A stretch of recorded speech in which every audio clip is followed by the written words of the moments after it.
24 to 48 hours, according to both Russian and Ukrainian intelligence sources, we are about to see a nuclear crisis unfold that may define a generation and be a black hole that absorbs the rest of us into a global thermonuclear war.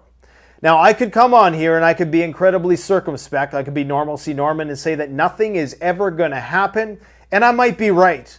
But the overwhelming amounts of data, the priming, the preparatory information campaigns that has been building and building for the last 2 weeks, I've never seen anything like this before. Now, that very well may be the thing that prevents anything from happening, because both sides are being so vocal in their accusations and allegations that the other side is about to do something. That may be what stops something from happening.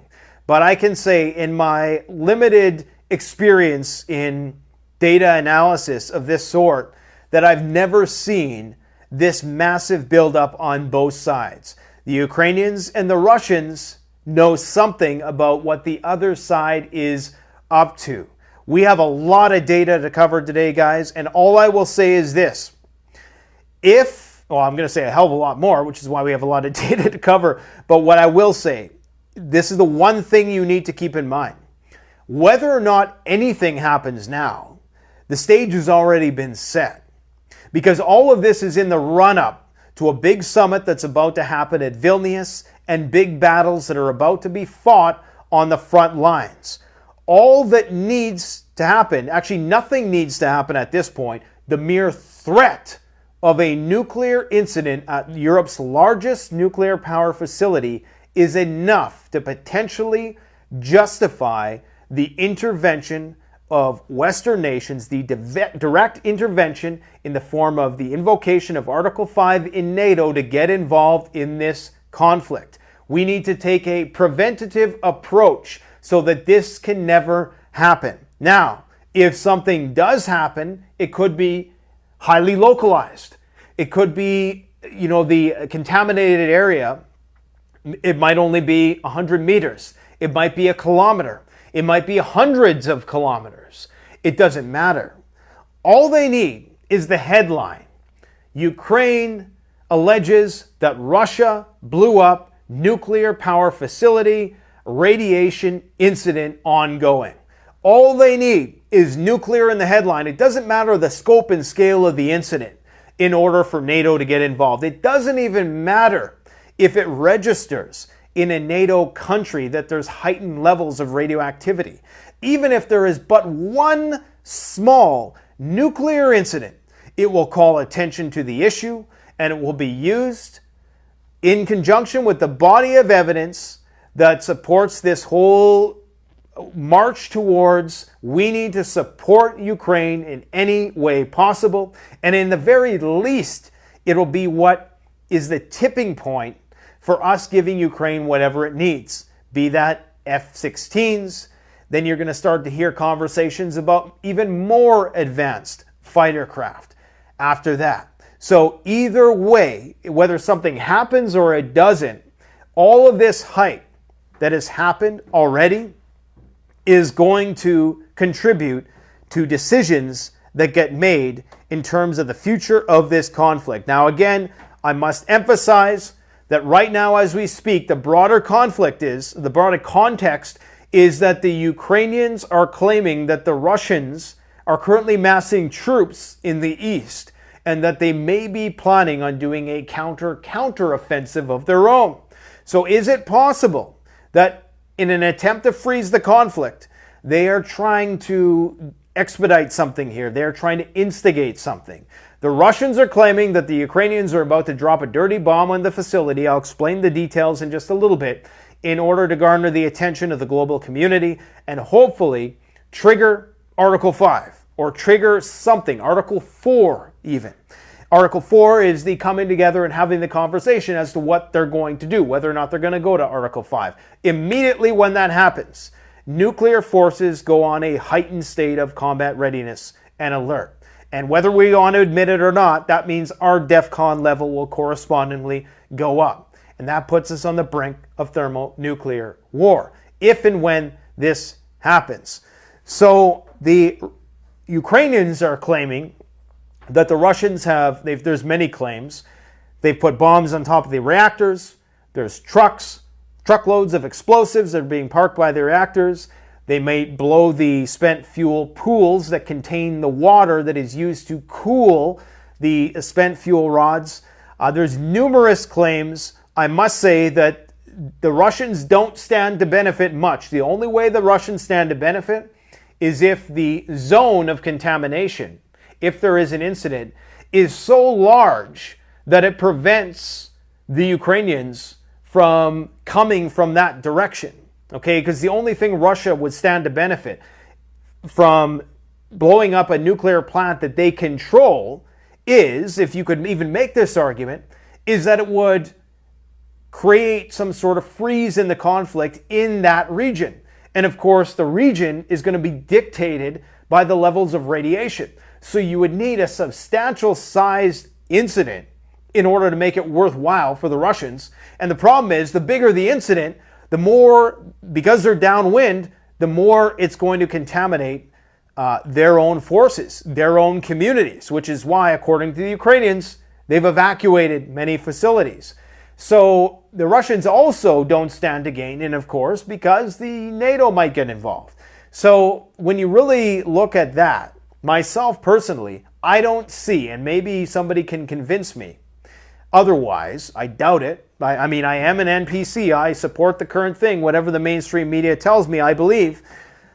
But it doesn't make a whole lot of sense for Russia to do something like this. Now, if I was the Ukrainians and the counteroffensive wasn't going so well, if we believe that narrative, because the Ukrainians still have a sizable army, according to them, they still have a lot of brigades of troops that they've allocated for this counteroffensive that they haven't deployed yet.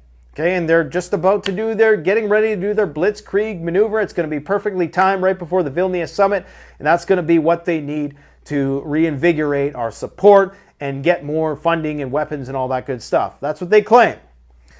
But based on what I can see, I don't see how the Russians stand to benefit at all from this. The problem is, the only way they stand to benefit is the magnitude of the nuclear crisis.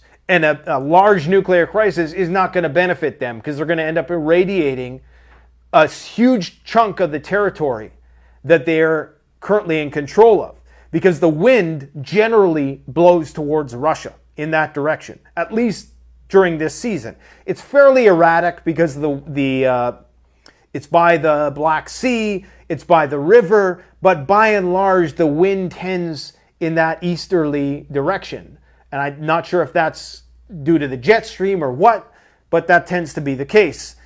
So anyways, Zelensky, as you can see here, has been going on and on every single night, and now making an emergency address saying that he's called up Macron and other Western leaders to warn them that Russia is about to be the bad guy once again.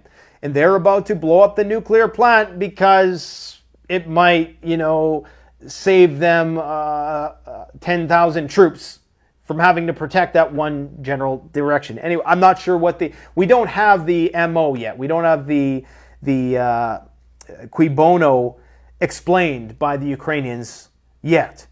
But anyways, this is the details, guys, okay? This is all the data for you to consider.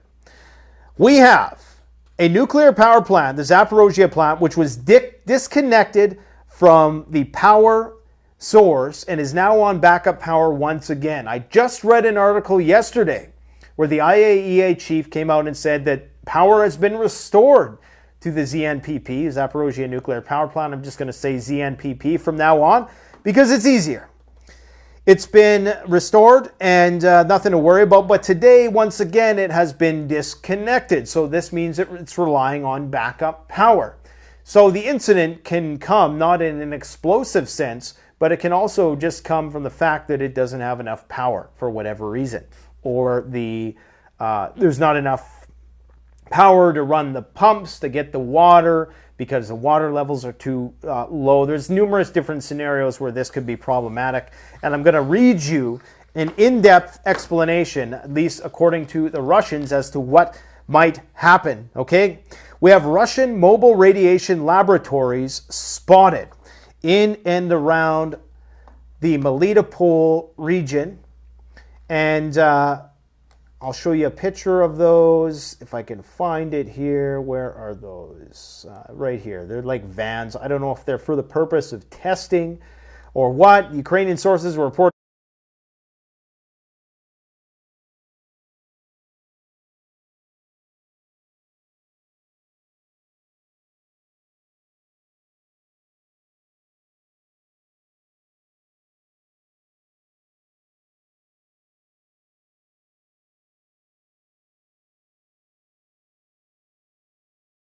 they're for the purpose of testing or what. Ukrainian sources were reporting earlier today that equipment and personnel of the mobile radiation units of the Russian Ministry of Defense have been observed moving through the streets of Enerhodar and Mariupol. Okay, so not Melitopol, but perhaps to do radiation testing if and when the time comes.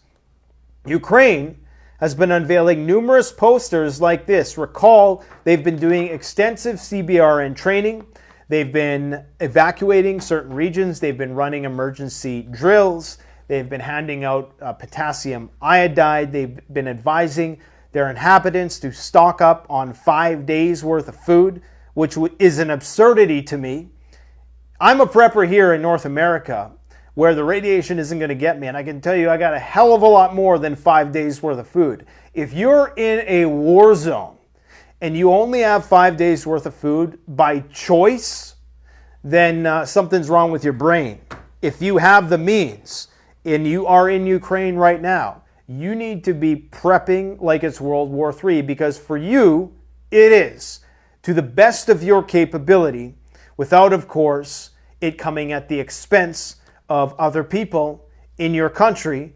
But at the same time, I mean, they have all the information to come to these same conclusions. If they don't, quite frankly, that's their problem. I know Europe has a different view, a more communal view towards preparedness than we North Americans do. We independently minded people do. And I'm not saying you're not independently minded. I'm saying in the sense of individualism, and we're far less trusting of our neighbors for a variety of different reasons. That's what I mean. Anyways, they put out these signs, and this is in Ukrainian. I had a image translator translate it, and they're calling it an alarm suitcase, a bug out bag basically. This is from the Ministry Secretary of Health Ukraine, so it's not going to be an exact one-to-one perfect translation. The evacuation zone will be determined by the authorities based on the forecast of the scale of the incident. According to these same authorities, the Russians have already begun to evacuate certain regions that are downwind of the nuclear power plant, not counting the fact that today I think it was on the 2nd, it came a little earlier than expected, they evacuated 100 of their people from the power plant. Now, if that is true, that means that something is about to happen there. Like, there's beyond a shadow of a doubt, something is about to happen there. On the front page of Russia Today, they're claiming that on July 5th, tonight, I think it's July 5th day in Russia right now, I believe. So tonight in Russia, so tomorrow night, our time, never mind, we're not even going to do that game. They're going to drop this dirty bomb on the nuclear power plant. Okay, this is what the Russians are saying. The other side is saying the complete opposite. Like I've said, I've never, ever seen such buildup. I was talking about the Kakhovka Dam being blown up last year in July when nobody was talking about it, okay? Then concerns about that died down when the situation, the fighting in Kherson died down, for any of you who've been here that long. Then it picked up once again, and of course they blew the dam, and that caught everybody off guard. So it may well be the case that this is the priming operation and nothing is going to happen for a few months. But it seems all along there have been indicators that suggest that at some point it's going to culminate in this region, because it has to, because this will be this is at the crossroads of the fighting. So inevitably this power plant has to switch hands if Ukraine makes good on its claims to take back these territories, which Russia now already officially considers a part of its own territory. So it's according to Russian law, these are now recognized as Russian lands. So there's no way that the Russians are going to give it up. There's no way the Ukrainians appear to be unrelenting in their attempts. There's no hope for peace talks at this point in time, the way it looks. And they're dead set on recapturing this power plant. So how can you possibly do that? The only way it would make sense for Russia to do something like this is if they really truly were, if they did have their backs up against the wall, if things weren't going as well as they're making out, and this was just a way to maybe attempt to freeze the conflict. If you could make the argument that if the Russians were losing, freezing the conflict might be good for their side as well.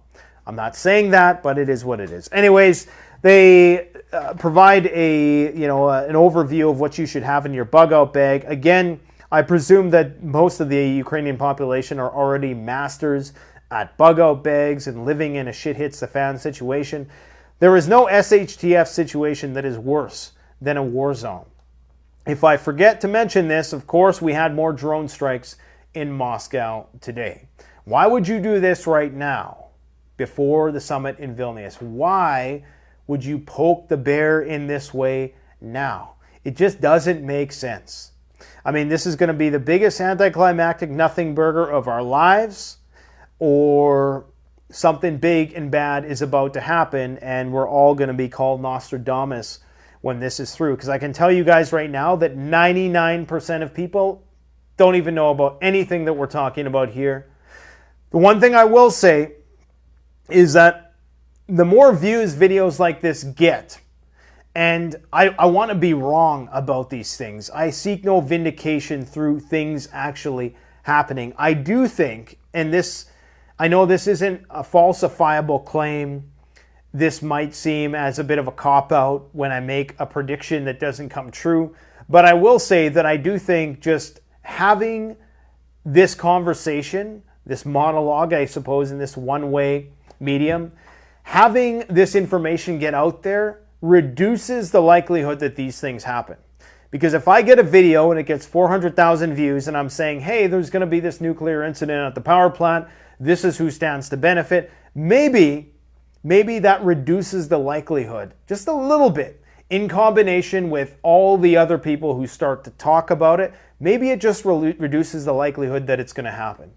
Maybe the fact that we've been rattling on about nuclear war for the last year has actually, in some ways, prevented it from happening. Now, I'm not saying that I'm preventing nuclear war from happening. I'm just saying it calls attention to the issue, which may well create more pushback and may derail us from the trajectory we're on, if that trajectory is towards nuclear war. Perhaps in having these conversations and warning people about it, more people are vocal in their opposition to things which would bring us closer to that ultimate end. So, anyways, I'm rattling on. According to Kiev Post, the Russians advise their staff to blame Ukraine in case of any emergency, Russians tell Zaporozhye nuclear power plant staff. Every single piece of information today on Russian and Ukrainian media is pointing towards something happening. I've never seen anything quite like it. So if nothing happens, I will be absolutely astonished. Here is Zelensky's address.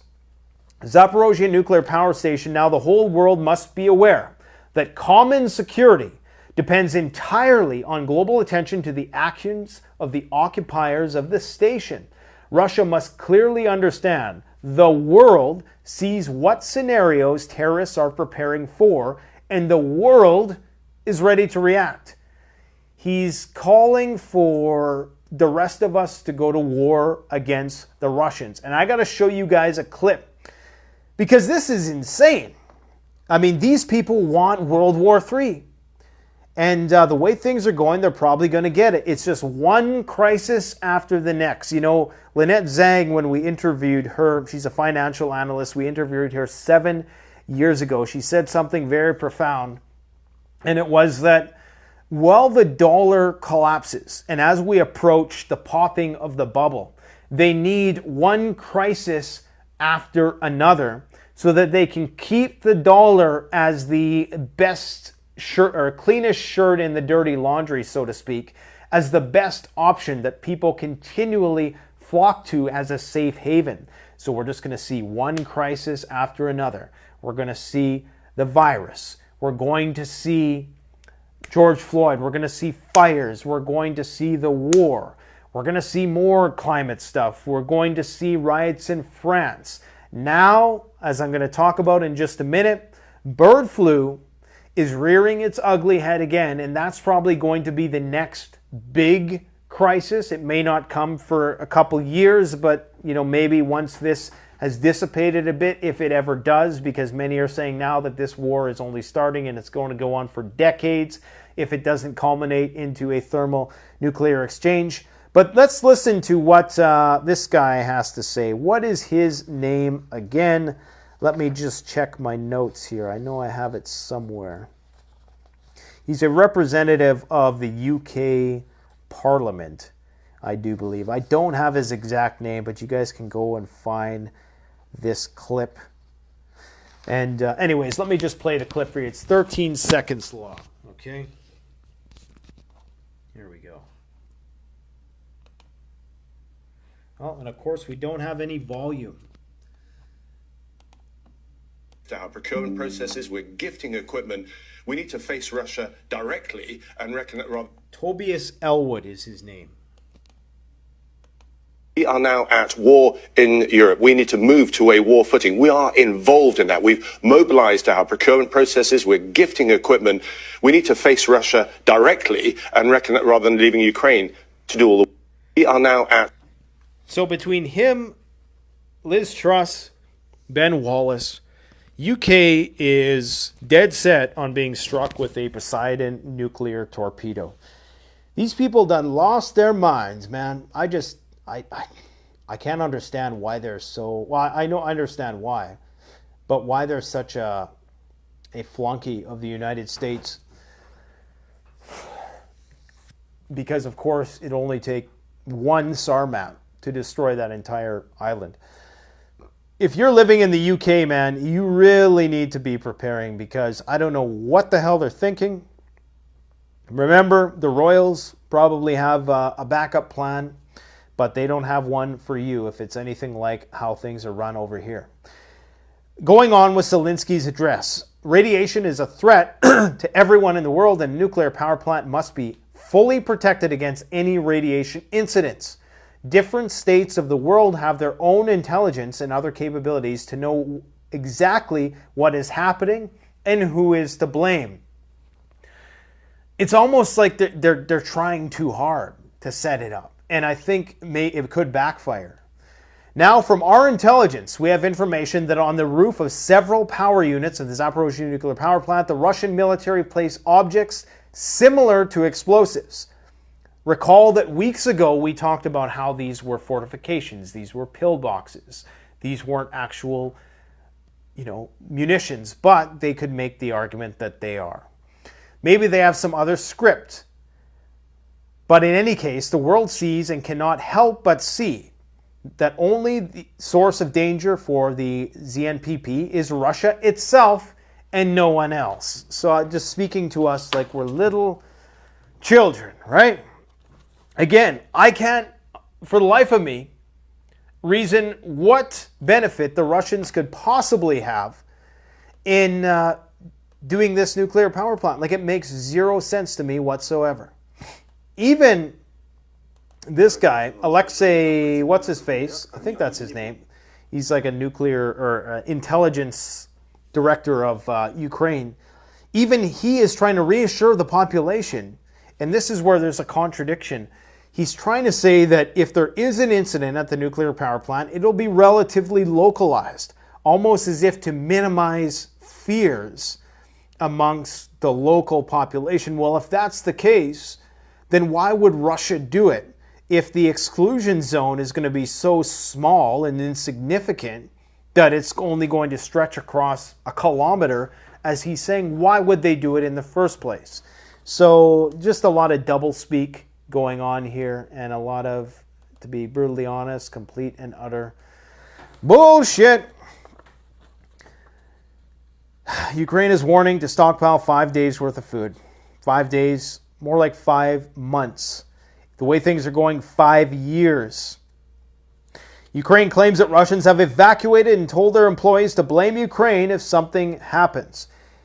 There was also an emergency shutdown of the southern nuclear power plant. I'm not sure if I talked about this. I've been rambling on for 25 minutes. But the Russians claim that the fissionable material that are going to be used in this dirty bomb that the Ukrainians are preparing, this is headline Russian news now, is they derived it from either one of their other nuclear power plants, one of which was, apparently there was some nuclear materials that went missing a few weeks ago.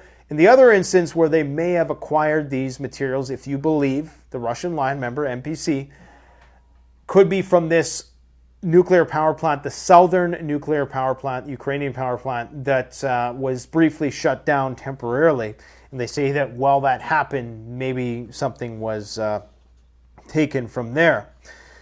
Zelensky and Zaluzhny, the top commanders, they convened a Supreme Military Council and war game at the Rivne nuclear power plant.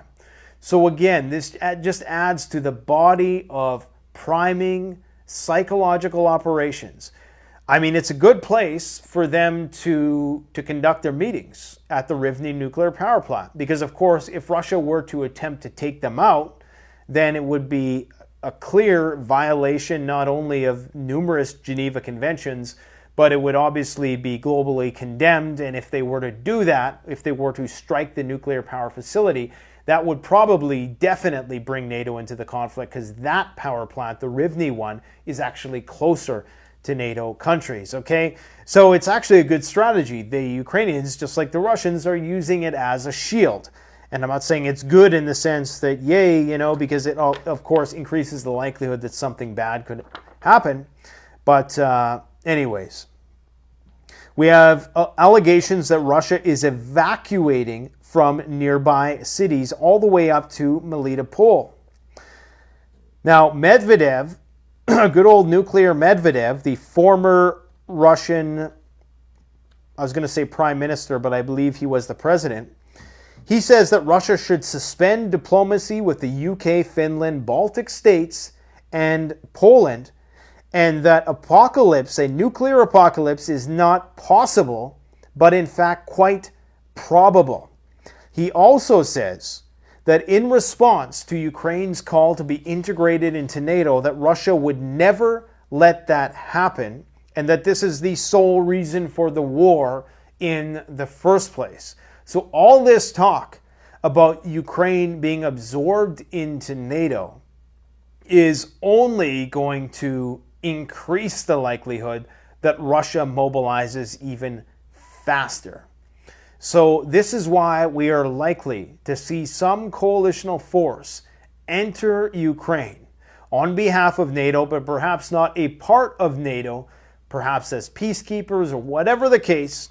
Those people are going to ultimately come into conflict with the Russians, and that's where things spiral out of control. The ruble has collapsed for some reason, and this is why I think something is building here. Because the ruble is at a record low. It's even lower than what it was at the worst part of, like, immediately after the conflict. It went up and now it's down again significantly, and it appears to be sinking like a stone. What does that mean necessarily? It doesn't mean a whole hell of a lot if you're Russian, because you still have lots of goods and services, you still have resources, you still have a economy which is self-sufficient, and your currency may not buy you much from the outside world, but that doesn't matter if you are self-sufficient. So as far as the Russians have as a global currency, and part of that is likely related to the attempted coup, okay? But it seems as though something else is building up here under the surface, and whether it's these troops that are amassed that are getting ready to do this major offensive, is it that the markets know that this is about to reach a crescendo? It's possible. Or is it that there's a nuclear incident coming and it's a game of chicken and we're going to see who's going to act first? It's pretty crazy what is going on right now. There is going over to other news, I guess I should say. This is not the only stuff that's going on in the world, but this is what I'm kind of watching the most. The riots in France, people are asking, why don't you talk about that more? It's because right now, I think they calculated that there's $20 million in damage.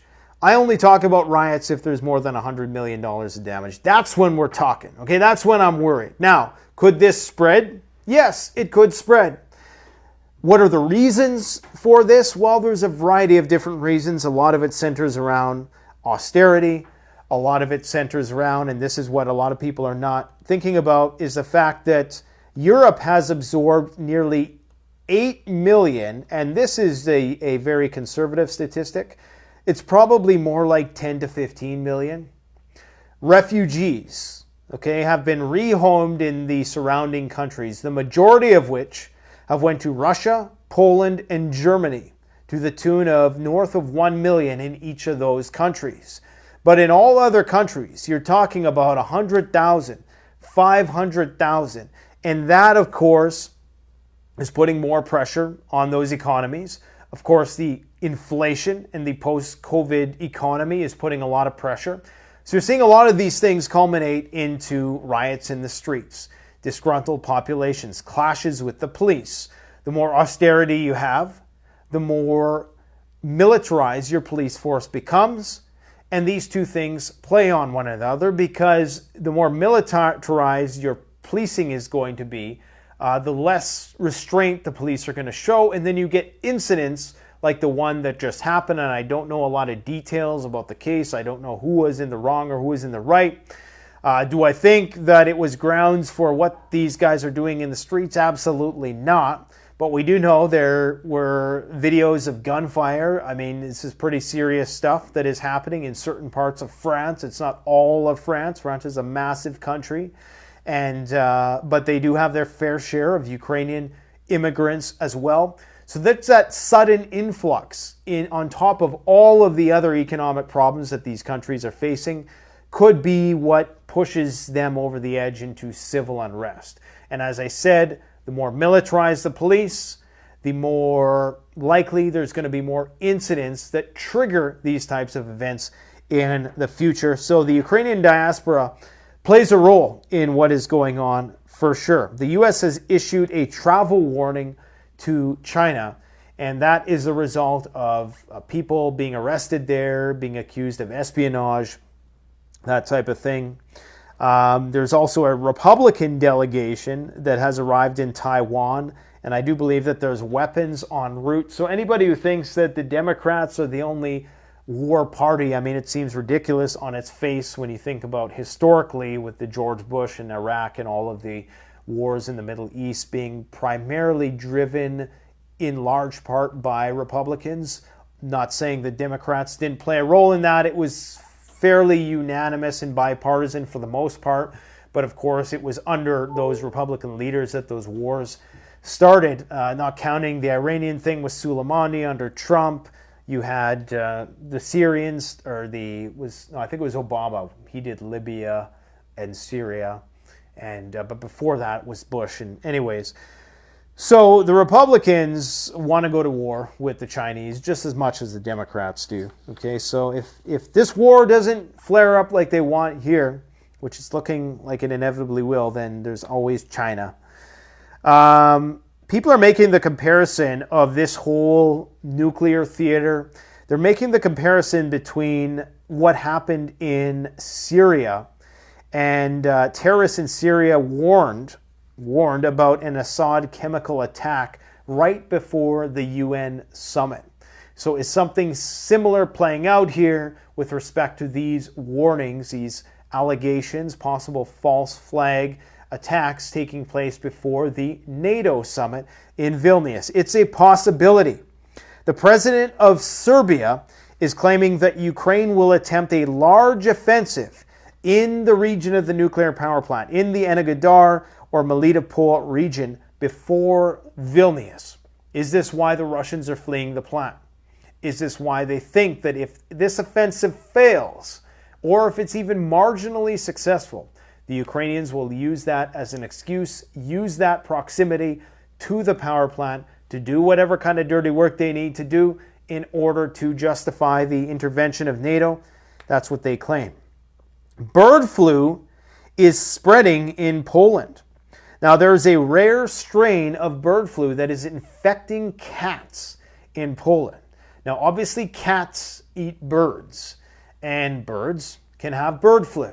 So, like many species that are being cross-contaminated and that this zoonotic flu variant is jumping into, like the sea lions that maybe sit on rocks that birds defecate on, typically the species that are getting it are birds that are either consuming the birds, like bears and wolves in the forest, or they're in some proximity to the bodily fluids of these animals. Right now, it's in cats in Poland. Apparently, between 11 and 20 cats have either died or been infected with this. For most of them, it's fatal. They're not sure what the cause is. Is it because the cats are eating birds? Or is it from a contaminated meat source that these cats were potentially eating? Either way, this could be the vector from which it spreads into humans, because human beings generally don't have a lot of close contact with birds or bird feces. So if it is going to jump into us, it would jump into a mammal first, I would presume, and then once it is endemic in those mammals, the likelihood of a crossover into humans, which then mutates into a transmissible human-to-human form, is increasingly more likely, okay? So they're saying that this can infect cats through their intestines. I think with birds, it's in the upper respiratory region. With cats, it's in the intestine. So it would make sense if it was contaminated meat from duck meat, they're saying. So maybe all of these people bought the same duck cat meat or whatever it is. Either way, the fact that it has come to this point where bird flu is in cat food means it's just a matter of time before they roll out the 20 million stockpile jabs that they have waiting for this very moment. And what do you think the consequence is going to be if they try what they've tried for the last 3 years again? Unfortunately, if there is a virus which is far more lethal, unfortunately, there's going to be a lot of people who simply don't trust. They simply will not trust the authorities as a response of what's happened for the last 3 years. And of course, this means that we're going to see more civil unrest, more economic uncertainty, on top of the fact that we have a war going on. And then you also have the bio warfare aspect of all of this, is that at some point, this could be released by a superpower in order to try to selectively target one group of people, or it could be used to freeze a conflict. Nothing freezes a conflict like a real deal, high fatality rate global pandemic. That's about it. That's about all I have to talk about today. Understand what they're priming us for. I've never, in my limited history of doing this, seen such a buildup, such a priming information campaign as we are seeing right now. If nothing came of this, I would be incredibly surprised. But I think in the very least, what will come of this is the conversation about it. And maybe that's all they're gunning for here. Maybe there is going to be no incident at the nuclear power plant, and that this is all just talk to build up and hype up the threat, so that the threat itself is what draws NATO into a conflict with the Russians. Let me know what you guys think in the comment section below. If you're new to this channel,